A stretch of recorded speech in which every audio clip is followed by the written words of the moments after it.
मेरे YouTube channel ममता कहानी hub में आप सबका स्वागत है। आज इस वीडियो में हम उत्पन्ना एकादशी व्रत कथा का श्रवण करेंगे।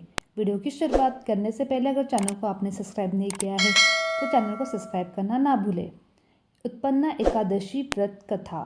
धर्मराज युधिष्ठिर कहने लगे, हे भगवान, मैंने कार्तिक शुक्ल एकादशी अर्थात प्रबोधनी एकादशी का सविस्तर वर्णन सुना। अब आप कृपा करके मुझे मार्गशीर्ष माह के कृष्ण पक्ष के एकादशी के विषय में बताएं। इस एकादशी का क्या नाम है तथा इसके व्रत का क्या विधान है, इसकी विधि क्या है और इसका व्रत करने से किस फल की प्राप्ति होती है। कृपया यह सब विधान पूर्वक कहिए। भगवान श्री कृष्ण बोले, मार्गशीर्ष के कृष्ण पक्ष में आने वाली एकादशी को उत्पन्ना एकादशी कहा जाता है। यह व्रत शंखोद्वार तीर्थ में स्नान करके भगवान के दर्शन करने से जो फल प्राप्त होता है उसके बराबर पुण्य मिलता है। व्रत करने वाले भक्त को चोर, पाखंडी, परस्त्रीगामी, निंदक, मिथ्याभाषी तथा किसी भी प्रकार के पापी से बात नहीं करनी चाहिए। इसका महात्मा मैं तुमसे कहता हूँ, ध्यानपूर्वक सुनो। युधिष्ठिर कहने लगे, हे भगवान, आपने हजारों यज्ञ और लाखों गोदान को भी एकादशी के व्रत के बराबर नहीं बताया है, सो यह तिथि सब तिथियों से उत्तम कैसे हुई बताइए। भगवान कहने लगे, हे युधिष्ठिर, सतयुग में मूर नामक दैत्य उत्पन्न हुआ। वह बड़ा बलवान और भयानक था। उस प्रचंड दैत्य ने इंद्र, आदित्य, वसु, वायु, अग्नि आदि सभी देवताओं को पराजित करके भगा दिया। तब इंद्र सहित सभी देवताओं ने भयभीत होकर भगवान शिव से सारा वृत्तांत कहा और बोला, हे कैलाशपति, मूर दैत्य से भयभीत होकर सब देवता मृत्यु लोक में फिर रहे हैं। तब भगवान शिव ने कहा, हे देवताओं, तीनों लोकों के स्वामी, भक्तों के दुखों का नाश करने वाले भगवान विष्णु की शरण में जाओ, वे ही तुम्हारे दुखों को दूर कर सकते हैं। शिव जी के ऐसे वचन सुनकर सभी देवता क्षीर सागर में पहुँचे। वहाँ भगवान को शयन करते देख हाथ जोड़कर उनकी स्तुति करने लगे कि हे देवताओं के द्वार स्तुति करने से योग्य प्रभु, आपको बारंबार नमस्कार है। देवताओं की रक्षा करने वाले मधुसूदन, आपको नमस्कार है। आप हमारी रक्षा करें। दैत्यों से भयभीत होकर हम सब आपकी शरण में आए हैं। आप इस संसार के कर्ता, माता पिता, उत्पत्ति और पालनकर्ता और सहारकर्ता हो। सबको शांति प्रदान करने वाले हैं। आकाश और पाताल में भी आप ही है। सबके पितामह ब्रह्मा, सूर्य, चंद्र, अग्नि, सामग्री, होम, आहुति, मंत्र, तंत्र, जप, यजमान, यज्ञ, कर्म, कर्ता, भोक्ता भी आप ही हो। आप सर्वव्यापक है। आपके सिवाय तीनों लोक में चर तथा अचर कुछ भी नहीं है। हे भगवान, दैत्यों ने हमको जीतकर स्वर्ग से भ्रष्ट कर दिया है और हम सब देवता इधर उधर भाग रहे हैं। आप उन दैत्यों से हमारी रक्षा करो। इंद्र के ऐसे वचन सुनकर भगवान विष्णु कहने लगे, इंद्र, ऐसा मायावी दैत्य कौन है जिसने सब देवताओं को जीत लिया है? उसका नाम क्या है? उसमें कितना बल है और किसके आश्रय में है तथा उसका स्थान कहाँ है? यह सब मुझे कहो। भगवान के ऐसे वचन सुनकर इंद्र बोले, भगवान, प्राचीन समय में एक नाड़ी जंघ नामक राक्षस था। उसके महापराक्रमी और लोक विख्यात मूर नामक एक पुत्र हुआ। उसकी चंद्रावती नाम की नगरी है। उसी ने सब देवताओं को स्वर्ग से निकालकर वहां अपना अधिकार जमा लिया है। उसने इंद्र, अग्नि, वरुण, यम, वायु, ईश, चंद्रमा, नैऋत्य आदि स्थान पर अधिकार कर लिया है।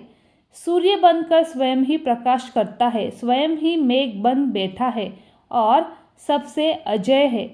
हे असुर निकंदन, उस दुष्ट को मारकर देवताओं को अजय बनाइए। यह वचन सुनकर भगवान ने कहा, हे देवताओं, मैं शीघ्र ही उसका संहार करूँगा। तुम चंद्रावती नगरी जाओ। इस प्रकार कहकर भगवान सभी देवताओं ने चंद्रावती नगरी की ओर प्रस्थान किया। उस समय जब दैत्य मूर सेना सहित युद्ध भूमि में गरज रहा था, उसकी भयानक गर्जना सुनकर सभी देवता भय के मारे चारों दिशा में भागने लगे। जब स्वयं भगवान रणभूमि में आए तो दैत्य ने उन पर भी अस्त्र शस्त्र आयुधि लेकर दौड़ा। भगवान ने उनके सर्प के समान अपने बाणों से बीत डाला। बहुत से दैत्य मारे गए, केवल मूर बच रहा। वह अविचल भाव से भगवान के साथ युद्ध करता रहा। भगवान जो जो भी तीक्ष्ण बाण चलाते वह उसके लिए पुष्प सिद्ध होता। उसका शरीर छिन्न भिन्न हो गया, किंतु वह लगातार युद्ध करता रहा। दोनों के बीच में मल्लयुद्ध भी हुआ। 10,000 वर्ष तक उनका युद्ध चलता रहा, किंतु मूर नहीं हारा। थक कर भगवान बद्रिकाश्रम चले गए। वहाँ हेमवंती नामक सुंदर गुफा थी। उसमें विश्राम करने के लिए भगवान उसके अंदर प्रवेश कर गए। यह गुफा 12 योजना लंबी थी और उसका एक ही द्वार था। विष्णु भगवान वहाँ योग निद्रा की गोद में सो गए। मूर भी पीछे पीछे आ गया और भगवान को सोया देखकर मारने को उद्यत हो उठा। तभी भगवान के शरीर से उज्ज्वल कांति में रूप वाली देवी प्रकट हुई।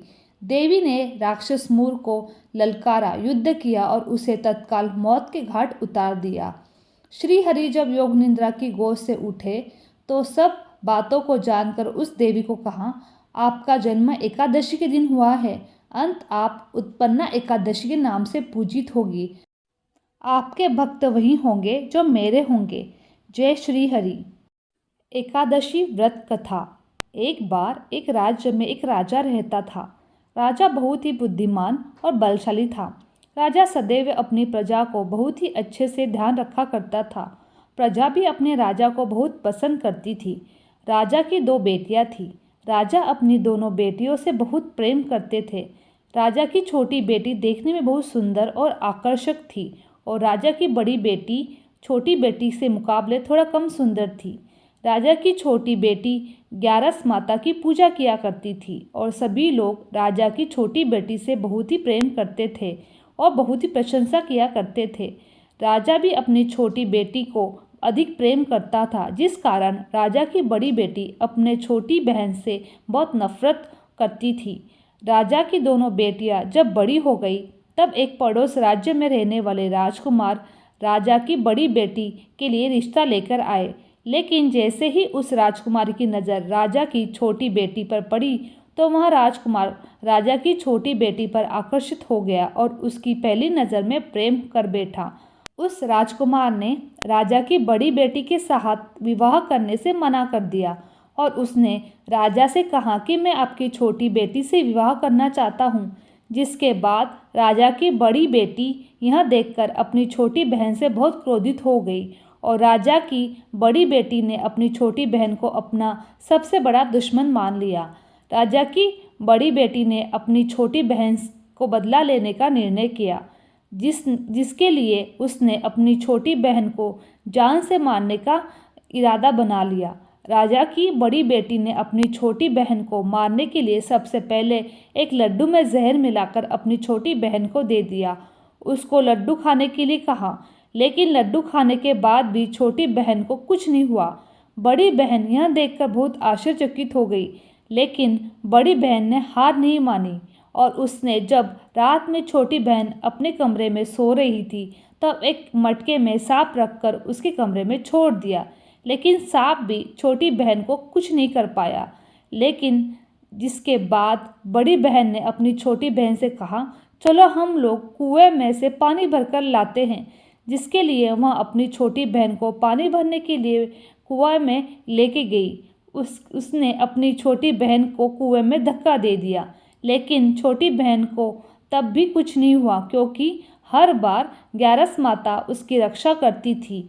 उधर बड़ी बहन अपने सारे प्रयास के बाद असफल हो रही थी, जिससे वो बहुत ही क्रोधित हो जा रही थी। फिर उसने अपनी छोटी बहन के पास जाकर उससे खुद ही पूछा कि मेरी छोटी बहन, तुमको पता है भगवान ने सबकी मृत्यु एक निश्चित समय पर लिखी हुई है और कैसे तुम्हारी मृत्यु होगी, क्या यह तुम जानती हो? तब छोटी बहन ने अपनी बड़ी बहन को बताया, हाँ मैं जानती हूँ कि मेरी मृत्यु कैसे होगी। छोटी बहन से यह सुनकर बड़ी बहन मन ही मन बहुत प्रसन्न होने लगी और उसने अपनी छोटी बहन से कहा, तो मुझे अपनी मृत्यु का राज बताओ। छोटी बहन ने अपनी बड़ी बहन से कहा कि मेरी मृत्यु तो एक तोते में है, जो तोते के गले में एक हार है, उससे मेरी मृत्यु होगी। जब तक कोई भी व्यक्ति तोते को मारकर वह हार अपने गले में पहनेगा तो मैं मूर्छित हो जाऊंगी, और जैसे ही उस हार को अपने गले से उतार देगा तो मैं वापस जीवित हो जाऊंगी। अपनी छोटी बहन की मृत्यु का राज जानकर बड़ी बहन खुश हुई और अपनी छोटी बहन को मारने के लिए पालतू तोते को ढूंढना शुरू कर दिया। छोटी बहन को इस बात का आभास हो गया था कि कोई उसकी जान लेना चाहता है, जिसके लिए वह अपने पिताजी के पास गई। उसने अपने पिताजी से कहा कि पिताजी, मेरी मृत्यु के बाद आप मुझे जलाएगा मत, बल्कि आप मुझे अपनी पुरानी वाली हवेली में एक पलंग में लिटाकर छोड़ दीजिए। अपनी छोटी लड़की की यह बात सुनकर राजा बहुत आश्चर्य हो गया। राजा ने अपनी छोटी बेटी से पूछा, बेटी तुम यह क्या बोल रही हो? तब राजा की छोटी बेटी ने बताया, पिताजी, समय किसी के लिए नहीं रुकता है, अब क्या हो जाए किसको क्या पता। फिर राजा ने अपनी छोटी बेटी से कहा, तुम ऐसी बातें क्यों कर रही हो? 2-3 दिन में तो तुम्हारा विवाह है। लेकिन छोटी बेटी ने अपने पिताजी को ऐसा करने पर मजबूर कर दिया। उसने वचन ले लिया। राजा ने भी अपनी छोटी बेटी की बात स्वीकार कर ली, और 2-3 दिनों के बाद जब शादी का समय आया तब राजकुमार बारात लेकर राजा के घर आया, और राजकुमार और राजा की छोटी बेटी का विवाह शुरू हो गया। जैसे ही राजा की छोटी बेटी राजकुमार के साथ फेरे लेना शुरू कर रही थी तो उसकी बड़ी बहन ने अपनी छोटी बहन के कमरे में जाकर उसके तोते को पकड़ लेती है और उसको जान से मार देती है। तोते की गले में जो हार था उसको अपने गले में धारण कर लेती है। जैसे ही बड़ी बहन उस हार को अपने गले में धारण करती है, उधर छोटी बहन 3.5 ही फेरे ले पाती है और वहीं बेहोश होकर गिर जाती है। जिसके बाद राजा ने बड़े बड़े दर्द हकीमों को बुलाकर अपनी छोटी बेटी का इलाज करने के लिए कहा। राजा की बात सुनकर वैद्य ने छोटी बेटी को जब देखा तब राजा को बताया कि अब आपकी छोटी बेटी ना तो जीवित है ना ही मरी हुई है। यह ऐसा पहली बार देख रहा हूँ। राजा ने वैद्य और हकीम को यह बात बाहर बताने से मना कर दिया और उनको कहा कि अगर तुम यह बात किसी को बाहर बताई तो हम तुम्हें फांसी दे देंगे। राजा ने अपनी छोटी बेटी को पुराने महल में जाकर एक पलंग पर लेटा दिया। वहाँ पर कुछ सैनिक को तैनात कर दिया। वापस अपने महल में आ रहा था, राजा की बड़ी बेटी अपने पिताजी के पास आई और कहने लगी, पिताजी, अगर यह शादी संपन्न नहीं हुई तो आपकी इज्जत का क्या होगा? आप कहे तो मैं आपकी इज्जत बचाने के लिए राजकुमार से शादी करने के लिए तैयार हूँ। जिसके बाद राजा ने अपनी बड़ी बेटी की बात मान ली और राजा ने बड़ी बेटी को छोटी बेटी के कपड़े पहनाकर मंडप पर भेज दिया। लेकिन राजकुमार यह जान गया कि यह राजा की छोटी बेटी नहीं है, बल्कि यह राजा की बड़ी बेटी है। लेकिन जब राजकुमार ने शादी करने से मना कर दिया तो सभी लोगों ने राजकुमार को विवश कर दिया कि राजा की बड़ी बेटी से बचे हुए फेरों संपन्न कर ले और विवाह करवा ले। जिसके बाद राजकुमार राजा की बड़ी बेटी अपने महल में ले गया। राजकुमार राजा की बड़ी बेटी से ना तो बात करता था, ना ही उसको पसंद करता था और ना ही उससे आसपास भटकता था। राजकुमार ने यह फैसला कर लिया कि वह अपनी प्रेमिका को ढूंढ कर रहेगा, यह जान कर रहेगा कि उसके साथ क्या हुआ है। एक दिन राजकुमार अपने घोड़े पर सवार होकर राजा के पुराने महल के पास पहुंच गया, जहां पर उसने कुछ सैनिकों को देखा। महल के पास पहुंचकर राजकुमार ने जब महल को ध्यान से देखा तो वह समझ गया कि यह हमारे ससुर जी का महल है। तब राजकुमार ने सैनिकों को पूछा, तुम लोग यहाँ क्या कर रहे हो?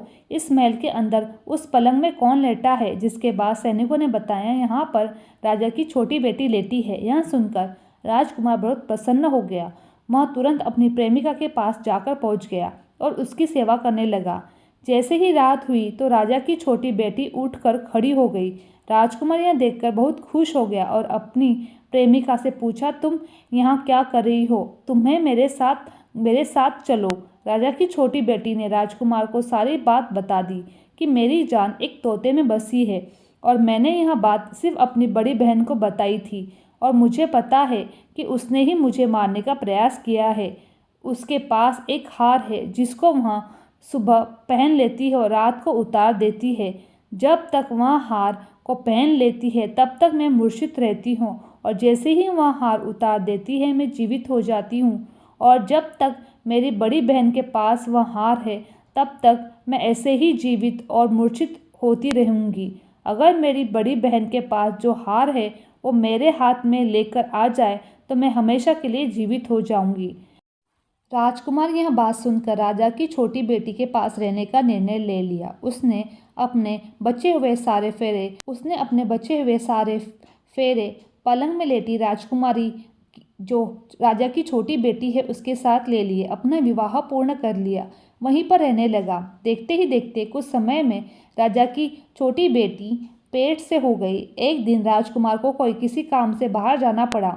तब छोटी बहन के पेट में बहुत तेज दर्द होने लगा, जिसके बाद उसने ग्यारस माता का आह्वान किया। जिसके बाद वहाँ ग्यारस माता प्रकट हो गई। उन्होंने अपनी भक्तों के दर्द को दूर किया, एक पुत्र की प्राप्ति करवाई, और वहीं पर अचानक से राजकुमार भी आ गया। राजकुमार ने ग्यारस माता को देखा, वहाँ पे आश्चर्यचकित हो गया। उसने तुरंत माता को प्रणाम किया और ग्यारस माता ने राजकुमार से कहा, जब तुम्हारा बच्चा 5 वर्ष का हो जाए तुम अपनी पत्नी का हार लाकर इसके गले में डाल देना। देखते ही देखते राजकुमार और राजा की छोटी बेटी का पुत्र 5 वर्ष का हो जाता है।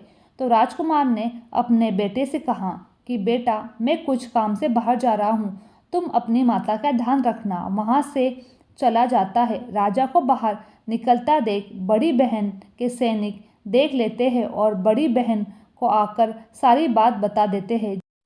जिसके बाद बड़ी बहन अपनी छोटी बहन के पुत्र को वहाँ से उठवा लेती है, उसको मरवा देती है। छोटी बहन के पुत्र के 2 टुकड़े करवा देती है। पहला टुकड़ा चक्की के पास छुपा देती है, दूसरा टुकड़ा अपने पलंग के नीचे रख लेती है। अब ग्यारस माता भिखारी का रूप लेकर आती है।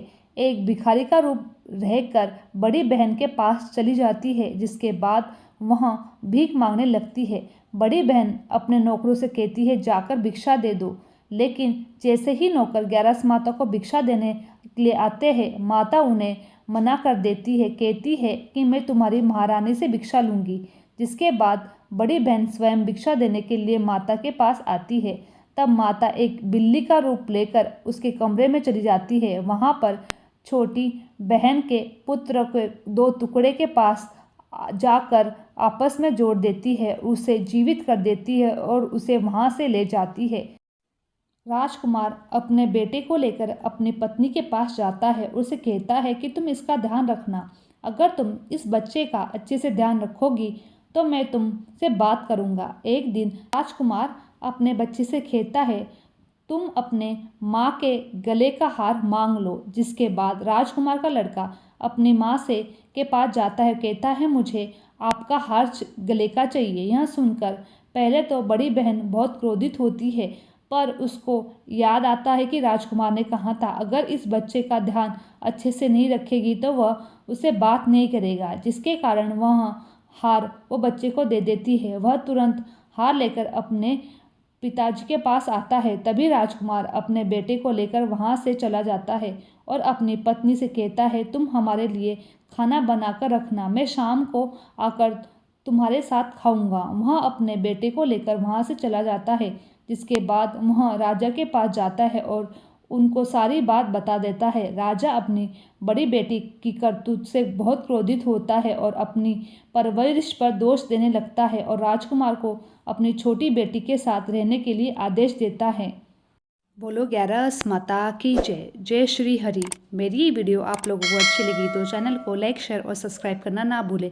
आप सभी का धन्यवाद।